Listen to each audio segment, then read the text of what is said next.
Olá, meu nome é José Carlos Machado, eu sou o juiz federal da Terceira Vara da Subseção de Belo Horizonte. E hoje nós vamos comentar um acórdão do Tribunal Regional Federal da Sexta Região sobre a questão sempre debatida da judicialização da saúde. Nesse caso específico, o fornecimento de remédio de alto custo. Bem, nós vamos comentar um acórdão no qual foi relator da relatoria do desembargador federal André Prado de Vasconcelos, da 4ª turma. E publicado em 8/11, foi julgado em 8/11 de 2022. Nesse processo, foi deferido no primeiro grau o fornecimento de um medicamento de alto custo. Houve a apelação da União, Estado de Minas Gerais e do município de Belo Horizonte. E, em síntese, a União alegou que deveria ser inserido, os centros de assistência de alta complexidade em oncologia, os chamados CACONs, que eles deveriam integrar a LIDE, já que, por ser um medicamento de alto custo e específico para o câncer, eles são fornecidos por esses centros e deveriam, portanto, o centro integrar a LIDE.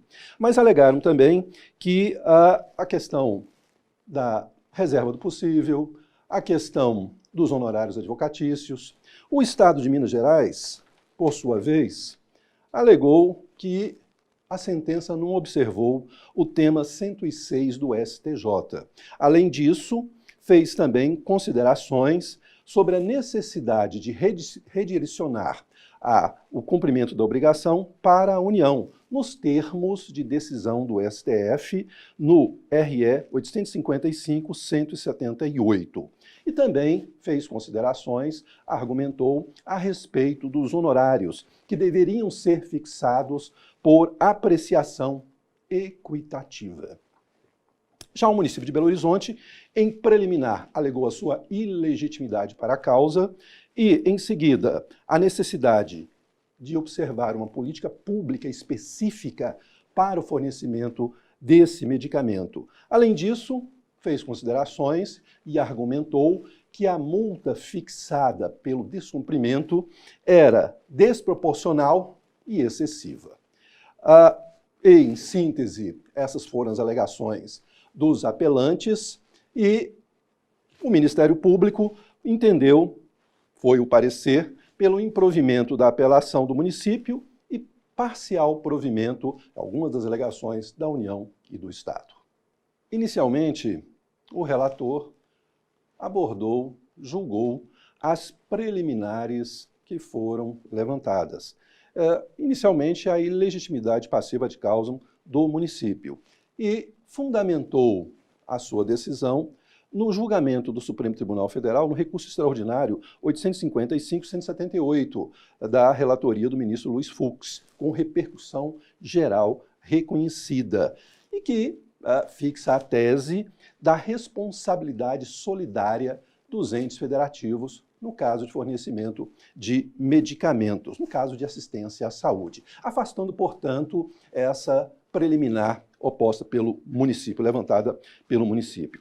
Também, inicialmente, ainda em matéria preliminar, o relator observou que a União, estados e municípios têm, sim, competência para integrar a LIDE, devem, são polo passivo, também tendo em vista as decisões dos tribunais superiores, especialmente do Supremo Tribunal Federal e do STJ. E afastou de pronto a necessidade do litisconsorte necessário dos centros de assistência de alta complexidade em oncologia, os CACONs. E isso porque esses centros, apenas fornecem o medicamento quando a União é condenada. Não é necessário integração, não é necessário que integrem a LIDE. E, por fim, julgou prejudicado outros pedidos.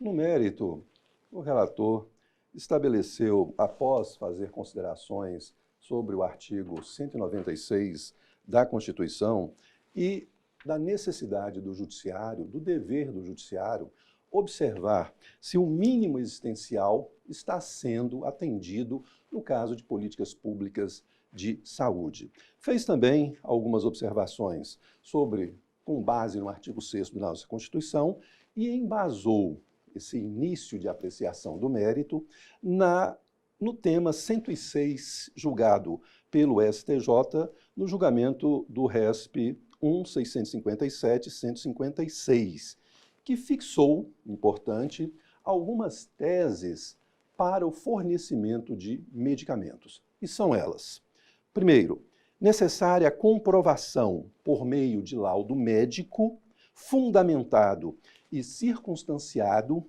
expedido por médico que assiste o paciente, importante, relevante. Muitas vezes nós verificamos laudos que são elaborados por médicos que não conhecem o paciente. Portanto, por médicos que assistem o paciente, considerando a imprescindibilidade ou a necessidade desse medicamento, assim como a ineficácia para o tratamento de outros medicamentos fornecidos pelo SUS. Então, primeiro requisito, com base na decisão, no tema 106 do Superior Tribunal de Justiça. Médico elabora um laudo, considerando a imprescindibilidade e justificando, circunstanciando o porquê de, naquele caso, aquele paciente não pode ser medicado com algum outro medicamento fornecido pelo SUS. Número 2, incapacidade financeira da parte autora, do paciente, no caso, arcar com as despesas. E número 3, a existência de registro do medicamento na Anvisa, observando os usos autorizados por essa agência. Observem aqui, importante, não é a existência desse medicamento em protocolos do SUS, mas sim o seu registro na Anvisa. Bem, foi considerado aqui, pelo relator, desembargador André Prado, esse tema, esses requisitos elaborados, fixados pelo STJ, mas também fez muitas considerações sobre o julgamento pelo Supremo Tribunal Federal, que considerou, relator o ministro Gilmar Mendes, que fixou outros requisitos, embora alguns semelhantes aos do STJ, outros requisitos para o fornecimento de medicamentos. E são os seguintes os requisitos: inexistência de tratamento, procedimento ou medicamento similar ou genérico que oferecido pelo SUS para aquele tratamento, para aquela doença, para aquela enfermidade. Ou, se existente, a comprovação de que, naquele caso, para aquele paciente, esse medicamento é ineficaz em razão de características pessoais. Número 2, adequação e necessidade do tratamento ou medicamento pleiteado para aquela enfermidade, para aquela doença que acomete o paciente. Número 3, aprovação do medicamento pela Anvisa. E 4, a não configuração de tratamento experimental. Importante aqui, faço a seguinte observação, porque muitas vezes os pedidos são para tratamentos e medicamentos que estão em fase de pesquisa, são experimentais. E o Supremo Tribunal Federal, avançando em relação à decisão do STJ, que foi embasado aqui, que foi fundamento para o voto do desembargador federal André Prado, relator desse acórdão, a não configuração de tratamento experimental, já que as regras para o tratamento experimental são outras e não caberia, segundo o Supremo Tribunal Federal, ao Judiciário determinar que medicamentos, tratamentos experimentais sejam fornecidos pelo Estado brasileiro. Além disso, com base ainda em decisão do Supremo Tribunal Federal, foi afastada a tese de que o fornecimento estatal seria apenas, importante, de medicamentos catalogados, protocolados dentro do protocolo de atendimento do SUS. Nos dois casos, tanto o STJ como o Supremo Tribunal Federal se valem do registro, fundamentam o registro na Anvisa. Afastado, portanto, tanto para o STJ como para o Supremo Tribunal Federal, a necessidade, e logo as teses aqui esgrimidas pela União, pelo Estado, eventualmente pelo município, de que só seria possível fornecimento, só seria possível compelir o Estado a fornecer aqueles medicamentos, tratamentos protocolados, fornecidos pelo SUS, ou pelas relações de medicamentos incorporados à rotina de estados e municípios. Tese afastada também aqui nesse caso.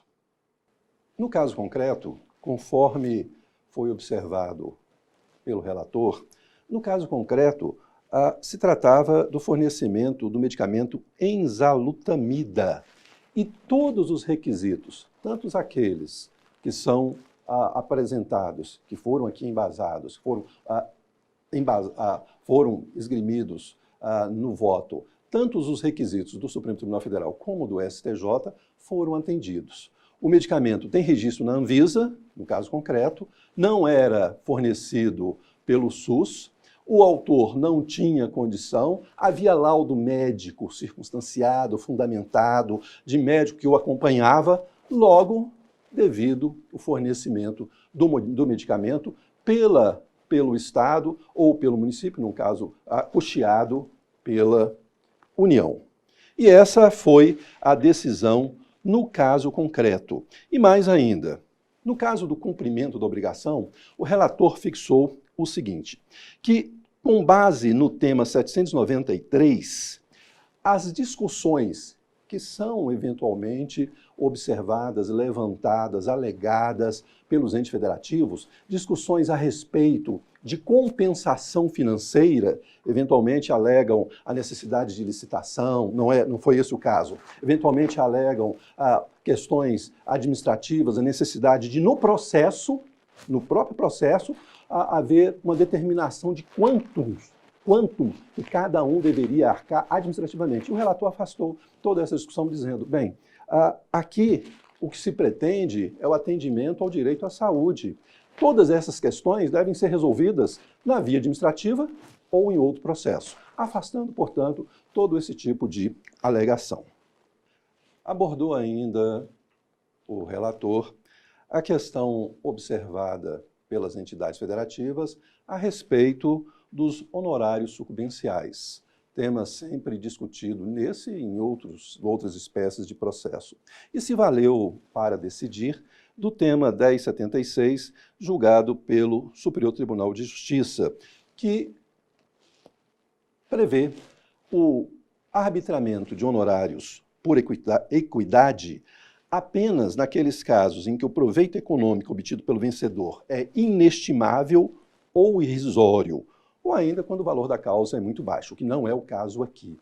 E se valendo dessa possibilidade, dessa previsão, dessa tese fixada no tema 1076, considerou que seria possível, já que aqui o proveito econômico obtido pelo vencedor é inestimável.